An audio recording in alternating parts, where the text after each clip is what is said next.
수요일 날 우리가 계속해서 인물 설교를 보고 있습니다. 오늘은 메시아의 선구자 세례 요한이라는 인물에 대해서 우리가 함께 살펴보려고 합니다. 이것은 사도 요한이 아니라 세례 요한이지요. 오늘 이제 우리가 본 이 본문의 이 말씀은 우리가 이제 오늘 보고자 하는 세례 요한의 출생과 그리고 이제 그가 어떻게 태어나서 그리고 어떤 사명을 가지고 하나님 앞에 사용하게 될지 그것을 이제 설명해 주고 있는 장면이 오늘 본문의 말씀입니다. 오늘 이제 이 세례 요한이 태어나려고 했던 시기에 대해서 이야기를 하는데요. 그 시기가 언제냐 하면 5절 말씀에 나와 있습니다. 5절 말씀에 보면 그 시대가 유대왕 헤롯 때에라고 이야기를 합니다. 정확한 시대와 연대는 이야기하지 않지만 어쨌든 이 유대왕 헤롯이 있을 때에 이 세례 요한이 태어났다라고 이야기를 하고 있습니다. 우리가 이제 이 유대왕 헤롯과 그리고 세례 요한의 관계에 대해서 우리가 후반부에 가서 설명을 좀 하도록 하겠습니다. 먼저 이 세례 요한에 대해서 우리가 좀 살펴볼 텐데 이 세례 요한의 이름의 뜻은 하나님께서 자비하시다라는 이름의 뜻이 있습니다. 물론 그 세례라는 그 단어는 여기에 포함이 되지 않겠지요. 그래서 사실은 이 세례 요한과 사도 요한의 이름의 뜻이 사실은 똑같습니다. 하나님께서 자비하시다라는 이름의 뜻이 있고요. 특히 오늘 이제 본문의 말씀에 보면 이 세례 요한의 부모님에 대해서 기록을 하고 있어요. 그 기록에 보니까 세례 요한의 부모님의 그 아버지의 이름을 오늘 보니까 사가라다라고 이름을 얘기합니다. 그래서 이 아버지의 이름이 사가라였는데 이 사가라는 오늘 성경에서 얘기하기를 아비야의 반열에 속한 제사장의 후손이었다라고 이야기를 합니다. 그래서 이 세례 요한도 사실은 제사장의 후손이라고 우리가 볼 수 있지요. 이 사가라의 이름의 뜻은 뭐냐 하면 여호와께서 기억하신다라는 이름의 뜻이 있습니다. 이런 것들을 조금씩 이렇게 알고 있으면 나중에 도움이 참 많이 됩니다. 그리고 오늘 이 말씀에 보면 아비야의 반열이다라고 이야기를 하는데요. 이 반열이라는 이 이름의 뜻이 뭐냐 하면 이 아론 자손들 가운데에 제사장 가문에 기초를 해서요. 그 제사장 가문에 기초를 해서 총 몇 반열이 있냐 하면 24반열이 있습니다.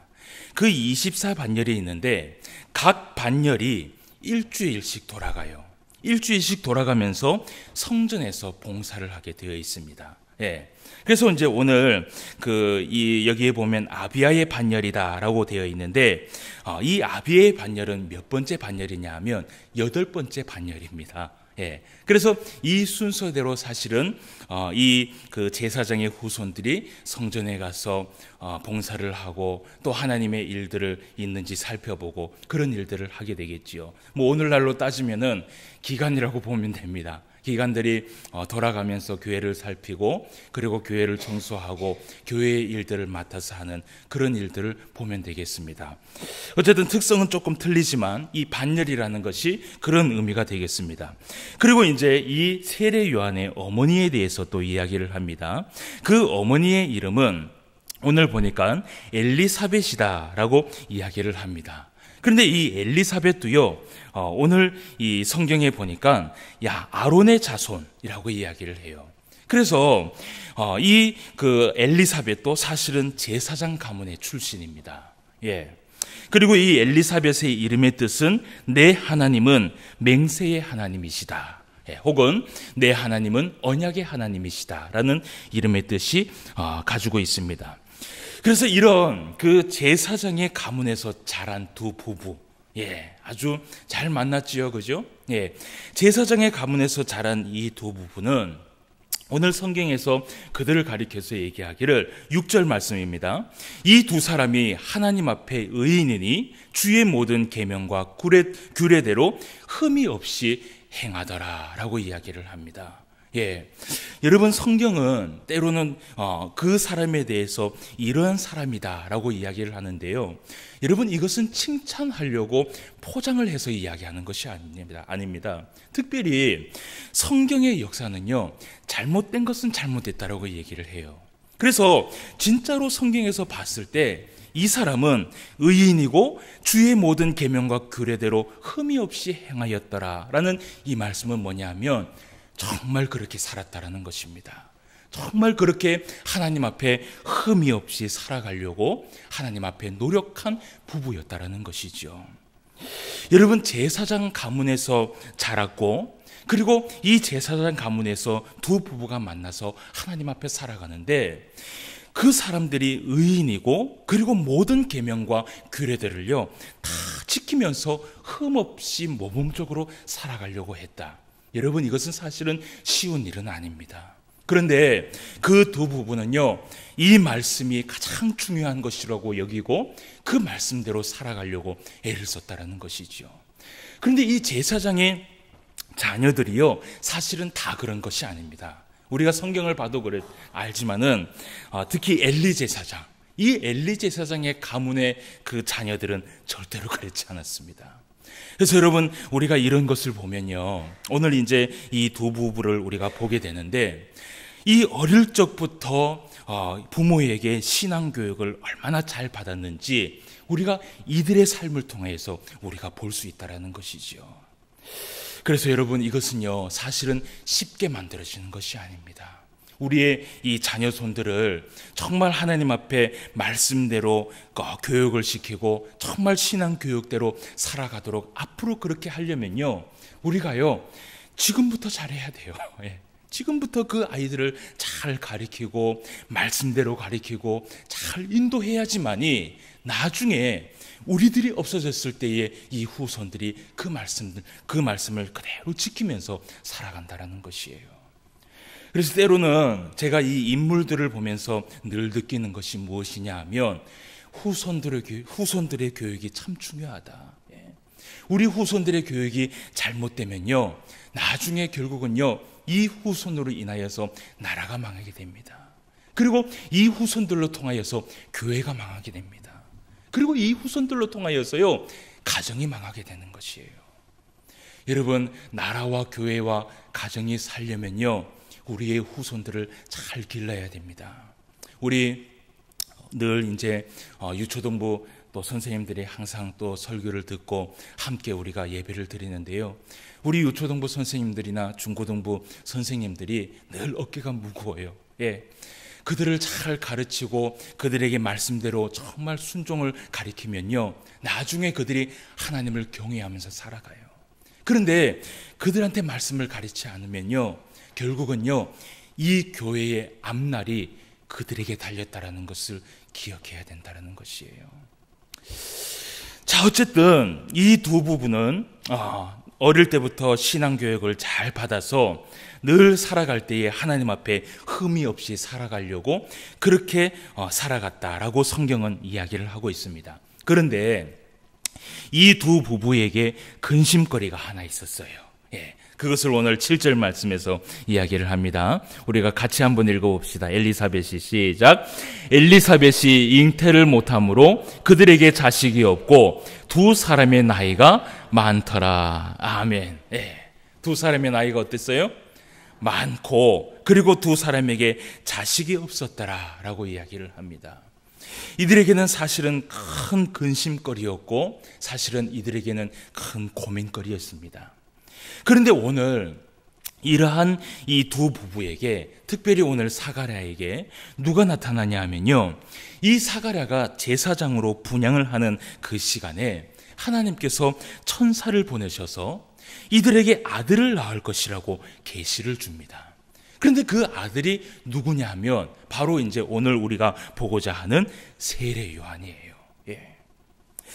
자, 그래서 여러분 우리가 이 그 성경 가운데에 하나님께서 한 번씩 사용하시는 방법인데요, 나시린을 하나님이 태어나게 하기 위하여서 여자의 그 이 태를 막아버리죠. 여자의 그 태를 막아서 아이를 낳지 못하게 하다가 하나님 앞에 기도를 하면요, 하나님께서 그 나실인을 하나님께서 허락하시는 것이에요. 그래서 사실은 세례 요한도 똑같은 방법으로 하나님께서 태어나게 하시는 것이죠. 그래서 이 세례 요한은 나실인으로 하나님 앞에 크게 쓰임을 받게 됩니다. 그래서 여러분, 오늘 이 성경에 우리가 보았지만 이 그 세례 요한을 이야기를 하기를요, 이미 모태에서부터 성령의 충만함을 받고 태어나게 된다라고 천사가 이야기를 해요. 여러분, 사가랴에게 천사가 나타나서 세례 요한의 출생을 계시를 하면서 이 세례 요한의 사명을 함께 설명을 하고 있습니다. 여러분, 우리가 세례 요한의 사명이 무엇인지 우리가 한번 16절, 17절 말씀을 우리가 한번 보도록 하겠습니다. 천사가 사가랴에게 나타나서 이야기를 하고 있는 장면입니다. 이스라엘 자손을 주 곧 그들의 하나님께로 많이 돌아오게 하겠습니다. 그가 또 엘리야의 심령과 능력으로 주 앞에 먼저 와서 아버지의 마음을 자식에게, 거스르는 자를 의인의 슬기에 돌아오게 하고 주를 위하여 세운 백성을 준비하리라. 아멘. 우리가 15절 말씀도 좀 읽었으면 좋겠네요. 자, 15절 말씀도 한번 봅시다. 이는 그가 주 앞에 큰 자가 되며 포도주나 독한 술을 마시지 아니하며 모태로부터 성령의 충만함을 받았다라고 이야기를 합니다. 기록이 되어 있죠. 이 그 세례 요한은 모태로부터, 그러니까 나실인으로 태어나고 모태부터 성령의 충만함을 받았다라고 얘기를 합니다. 그러면서 이 세례 요한이 가지고 있는 그 사명이 무엇이냐면, 첫 번째는 이스라엘 자손을 하나님께로 많이 돌아오게 하는 사명이 이 아이에게 있다라는 것이에요. 여러분, 이스라엘 백성들에게 회개의 사역을 감당하게 이 하나님께서 세례 요한을 부르시는데요, 무엇보다도 이 세례 요한을 통하여서 하나님께서 이루시는 것이 무엇이냐면, 이 세례 요한 다음으로 오실 예수 그리스도, 그 예수 그리스도의 길을 예비함으로 인하여서 이 세례 요한이 사실은 이스라엘 백성들과 예수님 사이를 더 가까이 하게 하는 그 중요한 역할을 이 세례 요한이 앞으로 하게 됩니다. 그리고 두 번째는 뭐냐면 17절 말씀인데, 이 17절 말씀에서 엘리야의 심령과 능력으로 주 앞에 먼저 온 자다라고 말하고 있습니다. 여러분, 이것이 이미 이제 어디에서 예언이 되냐면 말라기 4장 5절 6절 말씀에서 이미 이것이 예언이 되어 있어요. 여러분, 우리가 멀지 않기 때문에 한번 찾아서 보도록 합시다. 말라기 4장 5절 6절 말씀입니다. 말라기 선지자가 이 세례 요한에 대해서 이미 예언을 한 바가 있습니다. 말라기 4장 5절과 6절 말씀을 우리가 한번 찾아봅시다. 5절 6절 한번 보겠습니다. 보라, 여호와의 크고 두려운 날이 이르기 전에 내가 선지자 엘리야를 너희에게 보내리니 그가 아버지의 마음을 자녀에게로 돌이키게 하고 자녀들의 마음을 그들의 아버지에게로 돌이키게 하리라. 돌이키지 아니하면 두렵건대 내가 와서 저주로 그 땅을 칠까 하노라 하시니라. 아멘. 그래서 여기에서 얘기하고 있는 이 선지자 엘리야라는 이 단어하고, 그리고 오늘 이 17절에서 얘기하는 그가 또 엘리야의 심령을 가지고 있다라는 것하고 동일시가 되는 것이죠. 그래서 이미 말라기를 통하여서 이 세례 요한이 나올 것을 이미 예언했다라는 것을 우리가 성경을 통해서 보게 됩니다. 그래서 오늘 말씀처럼 이 세례 요한은 엘리야의 심령을 가지고 주의 길을 예비하기 위하여서 보냄을 받은 사람이라는 것이에요. 그런데 오늘 이 사건에 대해서 우리가 함께 좀 살펴볼 것이, 사가랴가요, 천사가 이 말을 했을 때 이 사가랴가 그 말을 믿지 못해요. 우리가 한번 그 말씀을 한번 봅시다. 18절 말씀입니다. 사가랴가 천사에게 이르되 내가 이것을 어떻게 알리요? 내가 늙고 아내도 나이가 많으니이다 라고 이야기를 합니다. 여러분, 오늘 이 사가랴가 내가 늙었기 때문에 어떻게 그것을 내가 알겠냐라고 이야기를 합니다. 이때의 사가랴의 나이가요, 대략 성경에는 기록이 되지 않지만 50세 미만으로 봅니다. 50세 미만의 40대 후반으로 보게 됩니다. 왜냐하면요, 레위인은 원래 이 성전 봉사를 50세가 되면 현직에서 물러나게 되어 있어요. 그런데 오늘 이 사가라는 분명히 이 성전에서 봉사를 하고 있지요. 그러니까 사실은 아직 은퇴를 한 게 아닙니다. 그러니까 이 사가랴의 나이를 우리는 50세 미만 40세 후반으로 볼 수 있다는 것이죠. 어쨌든 이 일로 인해서 세례 요한이 출생할 때까지 이 사가랴가요, 하나님 앞에 조금 징계를 받습니다. 우리가 그 말씀을 한번 봅시다. 자, 19절 말씀입니다. 천사가 대답하여 이르되 나는 하나님 앞에 서 있는 가브리엘이라. 이 좋은 소식을 전하여 내게 말하고 보내심을 받았노라. 보라, 이 일이 되는 날까지 내가 말 못하는 자가 되어 능히 말을 못하리니 이는 내가 내 말을 믿지 아니함이거니와 때가 이르면 내 말이 이루어지리라 하더라. 아멘. 그래서 여러분, 이 사가랴가 어쨌든 이 천사의 말을 믿지 못했어요. 그래서 하나님께서요, 이 사가랴에게요, 이 세례 요한이 날 때까지 사실은 표징과 징계를 함께 줬습니다. 표징은 뭐냐 하면 말 못하는 표징이에요. 그리고 징계는 뭐냐 하면 말 못하는 징계예요.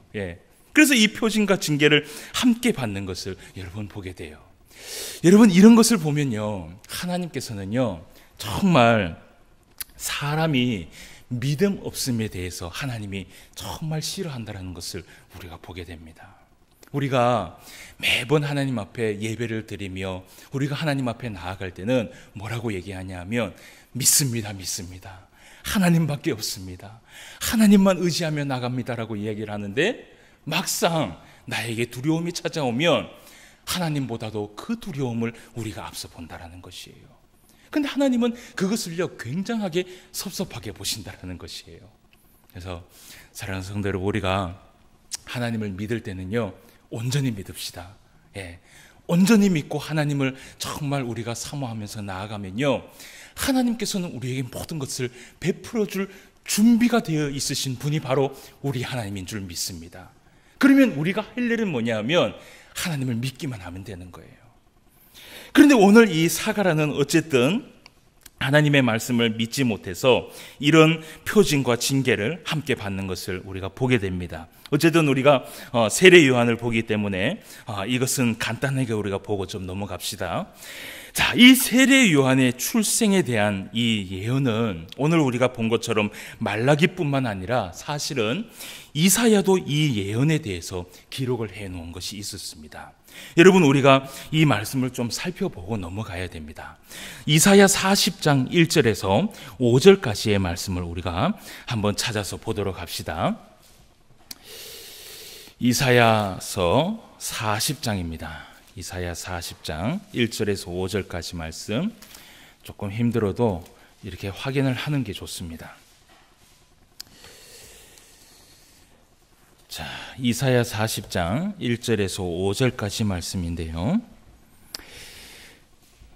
구약성경 1014페이지에 기록이 되어 있네요. 자, 1절 말씀입니다. 너희의 하나님이 이르시되 너희는 위로하라. 내 백성을 위로하라. 너희는 예루살렘의 마음에 닿도록 말하며 그것에게 외치라. 그 노역의 때가 끝났고 그 죄악이 사함을 받았느니라.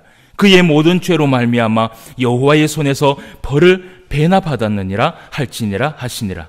외치는 자의 소리여, 이르되 너희는 광야에서 여호와의 길을 예비하라. 사막에서 우리 하나님의 대로를 평탄하게 하라. 골짜기마다 도두어지며 산마다 언덕마다 낮아지며 고르지 아니한 곳이 평탄하게 되며 험한 곳이 평지가 될 것이요 여호와의 영광이 나타나고 모든 육체가 그것을 함께 보리라. 이는 여호와의 입이 말씀하셨느니라. 아멘. 그래서 이사야 40장부터는 사실은 여기에서는 구원의 메시지가 담겨 있습니다. 그래서 이 이사야를 통하여서 예수 그리스도 그리고 세례 요한이 날 것을 사실은 이미 예언이 됐는데요. 이 인류 구원의 역사의 시작을 알리는 일을 누구에게 맡겼느냐? 세례 요한에게 하나님께서 맡겼다라는 것이에요. 그리고 이제 우리가 이 예언의 성취의 말씀을 어디에서 이루어지냐 하면 마태복음 말씀을 함께 가보십시다. 마태복음 3장 1절에서 3절까지의 말씀을 우리가 한번 봅시다. 이것이 어떻게 이루어지는지, 이사야가 예언한 것이 어떻게 이루어지는지 우리가 말씀을 확인하도록 하겠습니다. 마태복음 3장입니다. 1절부터 3절까지입니다. 그때에 세례 요한이 이르러 유다 광야에서 전파하여 말하되 회개하라, 천국이 가까이 왔느니라 하였으니 그는 선지자 이사야를 통하여 말씀하신 자라 일렀으되 광야에 외치는 자의 소리가 있어 이르되 너희는 주의 길을 준비하라, 그가 오실 길을 곧게 하라 하였느니라. 아멘. 여러분, 조금 귀찮아도 우리가 이렇게 말씀을 짚어가면서 살펴보는 이유가 뭐냐면요, 우리 하나님의 말씀은요 이렇게 1.1획도 틀림없이 성취된다라는 것을 우리가 성경을 통해서 확인을 해야 됩니다. 왜냐하면 오늘날 이 이단들이요, 제가 보니까 이 신천지가 교육하는 그 교육 내용을 제가 좀 살펴본 것이 있어요. 그런데 이 신천지의 교육 내용이 주로 어디에서 나오느냐 하면 마태복음이나 마가복음이나 그리고 이 요한계시록에 있는 이 이야기들을 가지고 그들이 이야기를 합니다. 그런데 그들이 성도들을 미혹을 할 때는요, 어떻게 미혹하냐 하면 그 이야기를 가만히 들여다보면요, 신약 성경을 가지고 요한계시록을 해석한다든지, 그리고 신약 성경을 가지고 또 다른 미래를 예언하면서 해석을 해요. 그런데 여러분, 우리가 꼭 알아야 할 것이 무엇이냐면요, 우리가 보고 있는 이 성경은요, 구약 성경이 신약에 와서 성취가 된다는 것을 알아야 돼요. 절대로 이 신약 성경이 요한계시록을 해석한다든지 이 신약 성경이 또 다른 미래의 예언을 해서는 안 된다는 것이에요. 그래서 여러분, 우리가 성경에 이러한 지식이 없으면요, 우리도요 이 성경을 보지 않으면 충분히 이단들에게 넘어가게 됩니다. 왜냐하면요, 그들이 이야기하는 이 이야기점을 딱 이렇게 보면요, 꼭 진짜 같아요. 그런데 딱 한 가지만 알고 있으면 돼요. 이것이 과연 구약에서 나온 말씀이냐, 그것을 정확하게 보시면 됩니다. 그래서 때로는 이 목사가 말씀을 이렇게 볼 때는요, 특별히 신약 성경을 볼 때는 항상 구약 성경을 해석해서 여러분들에게 말씀을 해줍니다. 그래서 그것을 여러분들이 꼭 기억을 하고 넘어가시길 바랍니다. 자, 그래서 이 모든 하나님의 말씀이 이미 예언한 대로 성취가 된 후에 이 세례 요한을 통하여서 예수님께서 세례를 받게 됩니다. 그것이 이제 마태복음 3장, 우리가 좀 전에 읽었는 3장 말씀에 나오는데 우리가 13절에서 17절까지의 말씀을 확인해 보도록 합시다. 이사야의 그 예언이 실제로 이 신약 성경에서 이루어졌는지 우리가 보도록 합시다. 3장 13절입니다. 이때에 예수께서 갈릴리로부터 요단강에 이르러 요한에게 세례를 받으려 하시니 요한이 말려 이르되 내가 당신에게서 세례를 받아야 할 터인데 당신이 내게로 오시나이까? 예수께서 대답하여 이르시되 이제 허락하라. 우리가 이와 같이 하여 모든 의를 이루는 것이 합당하니라 하시니 이에 요한이 허락하는지라. 예수께서 세례를 받으시고 곧 물에서 올라오실새 하늘이 열리고 하나님의 성령이 비둘기같이 내려 자기 위에 임하심을 보시더니 하늘로부터 소리가 있어 말씀하시되 이는 내 사랑하는 아들이요 내 기뻐하는 자라 하시니라. 아멘. 오늘 이와 같이 하나님의 이 모든 섭리와 계획이 하나님의 뜻대로 오랜 역사와 오랜 옛 선지자의 그 예언을 통하여서 이루어지는 것을 우리가 성경을 통해서 배우게 됐습니다.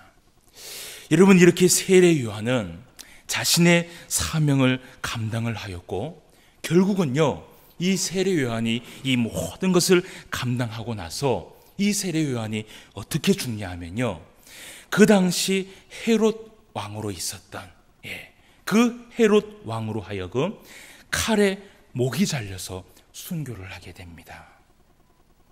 여러분, 이 당시 헤롯 왕은 아주 나쁜 왕이었습니다. 아주 괴악한 인물이었는데 그 헤롯 왕에게는 자기 동생인 빌립이라는 사람이 있었어요. 그런데 이 빌립에게는 아내가 하나 있었는데요. 그 아내의 이름이 뭐냐면 헤로디아라는 여인입니다. 그런데 그 둘이요, 그러니까 이 헤로디아하고 헤롯 왕이 불륜 관계를 맺게 됩니다. 그리고 그 가운데에 그 여자에게서 딸이 하나 있었는데 살로메라는 딸이 하나 있었어요. 그때 이 세례 요한이 이 불륜의 관계를 딱 보고요, 뭐라고 얘기하냐면요, 왕한테 가서요 그 왕을 책망합니다. 그 왕을 책망하면서 헤롯 왕에게 뭐라고 얘기하냐면 회개하라고 이야기합니다. 여러분, 이거 쉬운 일이 아니거든요. 이러한 지적을 받은 이 헤롯 왕은요, 사실은 세례 요한이 했던 말이기 때문에 오히려 이 세례 요한을 두려워하고 있었어요. 그런데 문제는 뭐냐 하면 그의 아내인 이 헤로디아, 이 헤로디아가 사실은 이 세례 요한을 굉장히 미워했습니다. 이 하루는 헤롯의 생일날에 자기의 딸 살로메로 하여금 왕 앞에서 춤을 추도록 하게 합니다. 그때 이 살로메가 춤을 막 췄을 때 헤롯의 마음을 얻게 돼요. 그리고는 헤롯 왕은 그 소녀에게 뭐라고 얘기하냐 하면 내가 너한테 소원을 하나 들어줄게. 무엇이든지 이야기하라 라고 이야기를 합니다. 근데 그것을 얘기할 때 그 주변에 누가 있었냐 하면 궁중에 있는 모든 사람들이 다 듣고 있었어요. 그러니 사실은 이 살로메가 이야기하는 것이요, 무슨 소원이든지 다 들어줘야 됐던 것이죠. 그때 이 헤로디아가 살로메에게 뭐라고 지시하냐 하면 세례 요한의 목을 베어서 그 머리를 사반에 담아서 자신에게 달라라고 청해라 라고 이야기를 해요. 여러분, 이때에 하나님의 사람 이 세례 요한이 성경 말씀대로 사실은 여자가 낳은 자 중에 가장 큰 인물이었던 이 세례 요한이 이때에 사실은 순교를 당하게 됩니다. 여러분, 메시아의 선구자였던 이 세례 요한, 그는 이렇게 순교를 당하게 됩니다. 그는 예수 그리스도를 예비한 사람이고, 그리고 많은 사람들을 회개시키고 예수님 앞에 나오게 하였던 역사 가운데에 잊을 수 없는 인물 가운데에 한 명이었습니다. 예수님께서 이 세례 요한에게 뭐라고 얘기했냐면요, 내가 진실로 너희에게 말하노니 여자가 낳은 자 중에 세례 요한보다 큰 이가 일어남이 없도다 라고 칭찬을 하셨어요.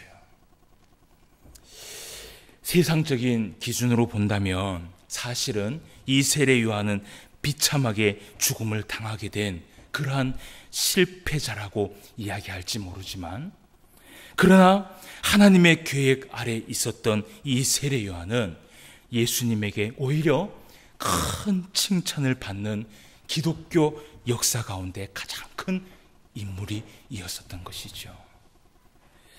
사랑하는 성도 여러분, 우리가 예수님을 증거한다는 것은 결코 부끄러운 일이 아닙니다. 부끄러운 일이 아니에요. 우리가 비록 예수님을 증거하다가 때로는 손가락질을 당할 때도 있고, 그리고 예수님을 증거하다가 핍박을 당할 때도 있습니다. 그리고 이 예수님을 전하다가 고난을 당할 때도 있어요. 그리고 예수님 때문에 우리가 손해볼 때도 있어요.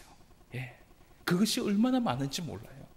내가 예수님 믿는 것 그것 하나 때문에 늘 양보해야 되고 늘 참아야 되고 늘 그렇게 살아야 되는 내 모습을 봐요.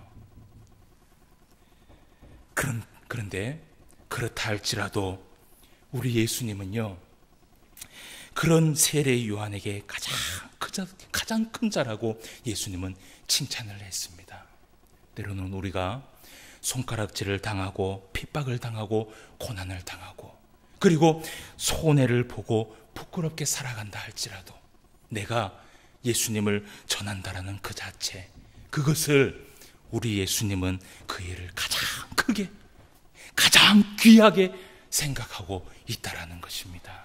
그런 우리를 예수님께서 오늘도 보고 계신다라는 것을 기억하시고 세례 요한이 예수님을 증거하며 나아갔던 것처럼 우리들도 예수님을 증거하는 그런 예수님의 제자들이 되시길 주님의 이름으로 축원함을 드립니다. 다 같이 기도드리겠습니다. 하나님 아버지, 하나님의 은혜를 진심으로 감사함을 드립니다.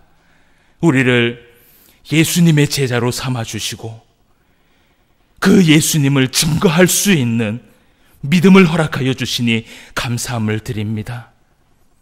비록 세례 요한은 예수님을 전하다가 그 목을 베는 순교를 당하는 그 일을 당하게 되지만, 그러나 예수님은 그 세례 요한에게 이르기를 역사상 여인에게 낳은 자식 중에서는 가장 큰 자라고 하나님께서 칭찬하는 것을 우리가 성경을 통해서 보게 됩니다. 아버지 하나님, 때로는 우리도 세례 요한처럼 예수님을 증거하다가 이러한 핍박과 고난을 받을 때가 있습니다. 부끄러움을 당할 때가 있고 또 손해를 볼 때도 있습니다. 그러나 예수님께서 이것을 가장 크게 보고 가장 귀하게 보고 계시다라는 것을 기억하고 오늘도 우리의 이 외로운 싸움에서 승리할 수 있도록 인도하여 주시옵소서. 결국은 나중에 예수님께서 우리에게 칭찬해 주시고 또 귀한 면류관을 주실 줄 믿사오니 오늘날 예수 그리스도를 증거하는 일에 부족함이 없도록 주님 인도하여 주시옵시고, 예수님을 증거하는 일에 부끄러움이 없도록 주님 인도하여 주시옵시고, 예수님을 전하는 일에 충성과 봉사로 하나님 앞에 나아갈 수 있는 우리 모두가 될 수 있도록 인도하여 주시옵소서. 오늘도 말씀으로 함께하여 주심을 감사함을 드리며 모든 말씀 예수님의 이름으로 기도드리옵나이다. 아멘.